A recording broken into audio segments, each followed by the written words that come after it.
Entre les Burundais en exil et ceux restés au pays à travers des informations bien fouillées concernant tous les domaines de la vie du pays. Le magazine Humura Burundi est diffusé sur le web via le site de la RPA www.rpa.bi. Humura Burundi. Bienvenue chers auditeurs au magazine Humura Burundi de ce mercredi 26 juin 2019 et vous nous suivez à travers, vous pouvez retrouver notre émission sur le numéro WhatsApp plus 49 151 294 16 348 et passons immédiatement au titre du magazine. Aucun condamné n'a le droit de sortir de la prison sans un agent de sécurité qui le surveille.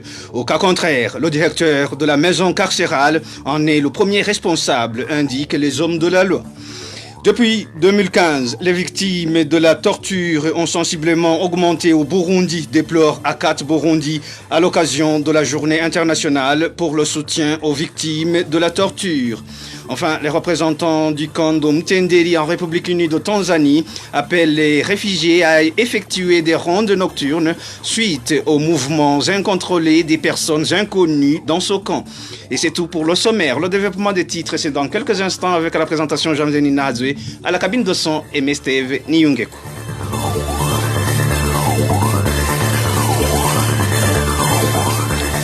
Encore une fois, bienvenue. Un employé de l'Office burundais des recettes, Aubert, a été arrêté par la police au quartier Gasenyi, zone Gihosha, mairie de Bujumbura, le matin de ce mercredi. Sa famille ne connaît ni le lieu, ni le mobile de sa détention. N'est-ce pas, Emmanuel Ndaishimi? C'était vers 5 heures du matin de ce mercredi, lorsque des policiers à bord de deux véhicules ont débarqué au domicile d'un nommé Filbert Ndiokubwayo alias Kabira, agent de l'Aubert, habitant au quartier Gasenyi de la zone Gihosha, commune urbaine de Nahangwa. Selon nos sources de la localité, les policiers ont escaladé la clôture de sa maison. Ces policiers ont embarqué Filbert Ndiokubwayo dans un véhicule de la police après avoir saisi son téléphone, précise nos sources. Sa famille ignore le motif de son arrestation et le lieu de sa détention, se dit préoccupé par sa sécurité. À ce propos, nous avons essayé de joindre Pierre Ngourikié, le porte-parole de la police, mais il n'a pas décroché son téléphone. Aucun détenu déjà condamné n'a le droit de sortir de la prison sans garde. Éclaircissement d'un homme de droit qui se réfère sur le cas du détenu à la prison de Muramvya du nom de Fiacre Ndaïdeye qui sort de la maison carcérale sans garde alors qu'il a été déjà condamné pour assassinat. Maître Dieudonné Vachila-Hishidze souligne que s'il advenait que Fiacre Ndaïdeye commette une autre infraction, le directeur de la prison en répondrait et en serait responsable. Suivez. C'est donc étonnant que quelqu'un qui a été condamné il n'y a même pas 7 mois puisse avoir cette liberté dont le jugement l'a privé de retourner chez les victimes pour les menacer. Ça dépasse l'entendement. Parce que la loi du 22 septembre 2003 qui réglemente les établissements pénitentiaires au Burundi précise en son article 10 que ces établissements sont sous la surveillance d'un corps de police armé qui a reçu une formation spécialisée. Dans l'article 18, on précise que la surveillance des détenus se fait tant à l'intérieur qu'à l'extérieur et de façon permanente. Mais ça m'étonnerait qu'une personne dont la procédure est encore en cours puisse être éligible à participer dans ces travaux, vu surtout le caractère récent de la décision. Seuls les prisonniers disciplinés participent généralement dans ce genre de travaux après avoir purgé la peine pendant un certain moment. Donc, la moindre des choses qui devrait se faire une fois que ce cas est avéré devrait être le transfert vers un lieu plus éloigné du lieu de la commission de ces crimes afin de prévenir d'autres crimes parce que le directeur de la prison en répondrait parce que c'est lui qui, au bout du compte, doit veiller à ce que les prisonniers respectent les lois qui régissent les établissements pénitentiaires. C'était Maître Dieudonné Bachira Ishidze. Pour rappel, Fiacre Ndaïdze a été condamné pour un emprisonnement à perpétuité, mais il sort avec les autres prisonniers affectés aux travaux d'intérêt général. Une situation qui inquiète la famille de la victime dont il est sujet, car Fiacre Ndaïdze menacerait de l'exterminer entièrement. Et le 26 juin de chaque année est célébrée la journée internationale pour le soutien aux victimes de la torture. Une journée créée par l'Organisation des Nations Unies dans le but de manifester une solidarité envers les victimes de ce crime. L'action des chrétiens pour l'abolition de la torture ACAT Burundi souligne que les cas de torture ont augmenté au Burundi avec la crise sociopolitique de 2015. L'ACAT Burundi parle de 220 cas de torture recensés depuis 2017 jusqu'à nos jours. Suivez Augustin Nimubona, chargé de la communication au sein de l'ACAT Burundi. Et comme le dit la loi burundaise, la torture a été qualifiée comme infraction punissable par la loi numéro 1/05 du 22 avril 2019 dans ses articles 204 et 209. La situation au Burundi a monté d'un cran depuis la crise de 2015 dans laquelle la population manifestait contre le troisième mandat du président Nkurunziza. Et depuis 2017, dans les statistiques que nous détenons jusqu'en 2019, la CAT Burundi a recensé 220 cas de victimes de la torture. Les victimes de la torture sont spécialement les militants des partis politiques de l'opposition, ceux de la société civile, des journalistes, ainsi que toute autre personne que le gouvernement soupçonne de ne pas être en connivence avec lui. Les auteurs ne sont pas d'autres que fonctionnaires de l'État, notamment certains policiers, certains agents aussi du service national de renseignement, que les miliciens et les collègues du parti au pouvoir. Et la CAT Burundi est en train de collecter les dossiers des victimes de torture pour les acheminer au niveau des tribunaux internationaux, puisque la CAT Burundi, comme vous le savez, a déjà constaté que les tribunaux nationaux ne font rien pour punir les auteurs de toutes ces violations. Et la CAT Burundi demande notamment au gouvernement burundais de mettre ses engagements de respecter les droits de l'homme en œuvre et de pratiquer systématiquement des enquêtes si des cas de violation de droits de l'homme comme la torture se font remarquer et de punir leurs auteurs sans regarder leur appartenance politique ou leurs fonctions. Augustin Nimubona est chargé de la communication au sein de la CAT Burundi. Humura Burundi. Une boisson prohibée dite Umudrink menace la santé de la population de la zone Musaga en commune Muha dans la municipalité de Bujumbura.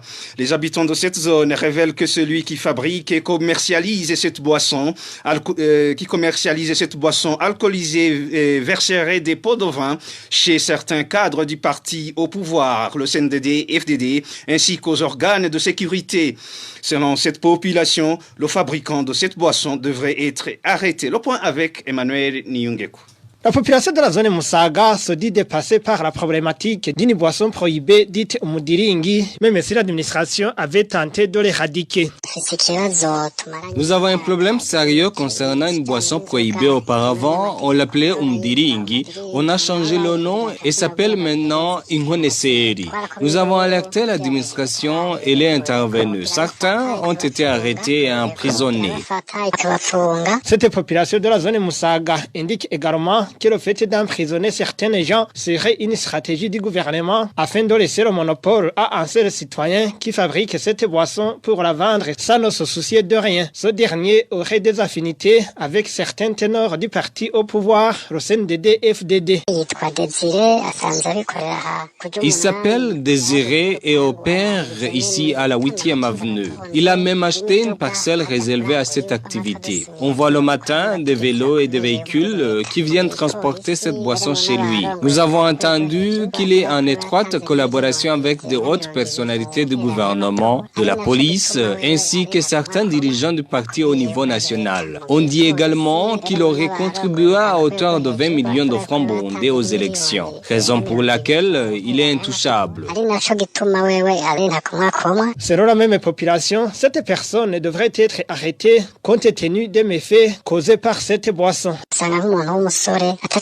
Les jeunes deviennent faibles comme s'ils souffrent de la kwashiorkor. Leurs cheveux sont jaunâtres et leurs jambes gonflées. Nous demandons au gouvernement de privilégier l'intérêt de la population et arrêter cette personne. Contacté à ce propos, le chef de zone Musaga, Antoine Rumenyetso, n'a pas daigné décrocher son téléphone portable. Merci à Emmanuel Niungeko. Parlons toujours de la gouvernance. La vie devient de plus en plus intenable chez les gens qui exerçaient des activités au port de Rumongue, situé en province Rumongue. Le cas illustratif est celui des femmes propriétaires des restaurants qui œuvrent sur ce port. Actuellement, elles n'ont plus de clients alors qu'il s'agit d'une activité qui faisait vivre leur famille. Hermès Nibandetse pour plus de précisions. Plus de mouvement à ce port suite à cette interdiction d'activité qui s'y exerçait. Et sans mouvement, les restaurants ne trouvent pas de clients, ce qui se répercute sur le quotidien des propriétaires de ces restaurants, témoigne cet usager du port de Rumongue. La vie se complique du jour au lendemain pour ceux qui y exerçaient leurs activités comme pour ceux qui s'y approvisionnaient. Ils sont presque en deuil à cause de la fermeture de ce port. Les commissionnaires des poissons en provenance du Congo, de la Tanzanie et ailleurs, tous sont aujourd'hui désœuvrés. Plus grave est la situation des mamans qui y exerçaient leur commerce et les enregistrent de leurs pertes. Or, ce sont elles qui faisaient vivre les familles. Même les agents de l'Office burundais des recettes OBR se lamentent. Plus de taxes car rien n'entre dans ce port. Ce port de Rumongue a été fermé par le chef de service de renseignement et le commissaire provincial de police à Rumongue il y a plus de 2 mois. La rédaction de la RPA a essayé de joindre encore une fois le gouverneur de la province de Rumongue, Juvenal Bigirimana. Il n'a pas décroché son téléphone. Merci à Hermès Nibandetse. Dans quelques instants, nous abordons la page éducation. Les parents de la commune Rumongue, province Rumongue, dénoncent l'attitude de certains directeurs des écoles primaires de renvoyer leurs enfants pour n'avoir pas payé pour l'installation des paratonnerres. Selon ces parents, ces renvois répétitifs perturbent leurs enfants surtout durant ces périodes d'examen. Les détails avec Rachel Kagissi.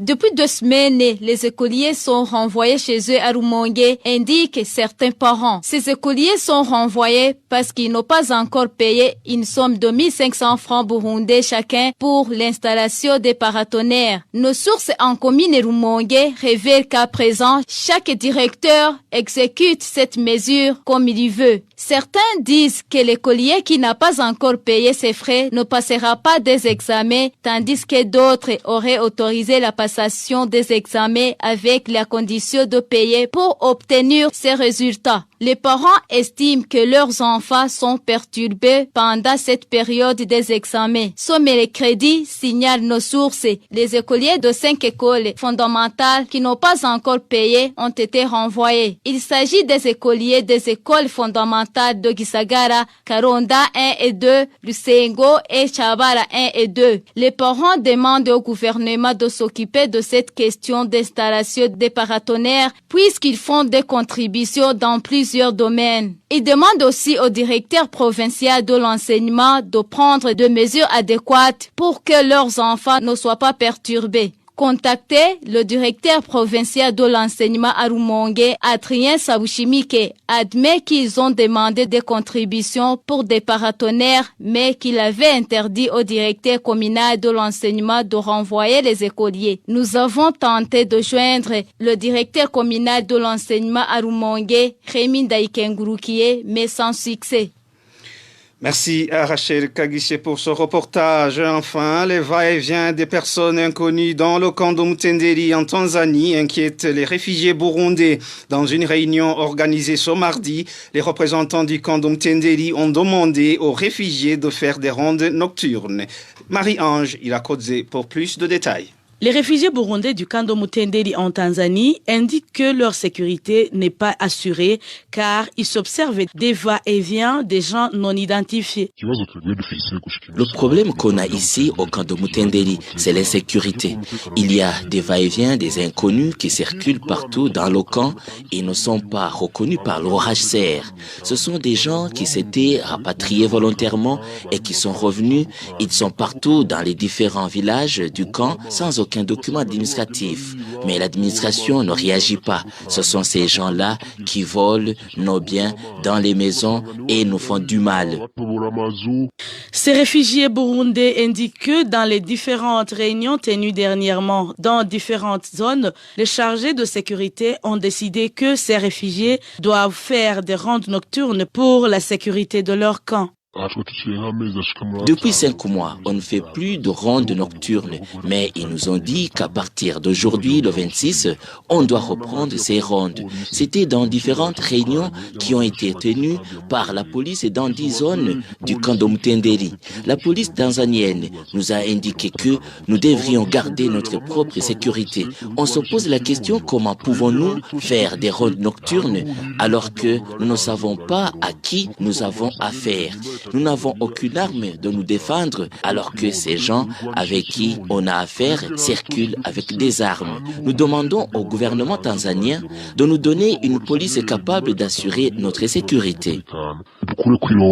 Ces réfugiés burundais du camp de Mutenderi craignent qu'ils peuvent subir le même sort que d'autres camps des réfugiés affectés par l'insécurité ces derniers jours. Et c'est sur ce reportage de Marie-Ange Irakoze que nous mettons fin, à mes chers auditeurs, au magazine Humura Burundi de ce mercredi 26 juin 2019. Je vous rappelle que vous pouvez bénéficier des émissions de la RPA à travers le numéro WhatsApp plus 49 151 294 16 348. Je remercie à MSTV Niungekwa, Fabrice Ndimulukundo pour la bonne collaboration technique. À la présentation de ce magazine, vous étiez avec Janvier Ninina Hazoué. Passez de bons moments chez vous.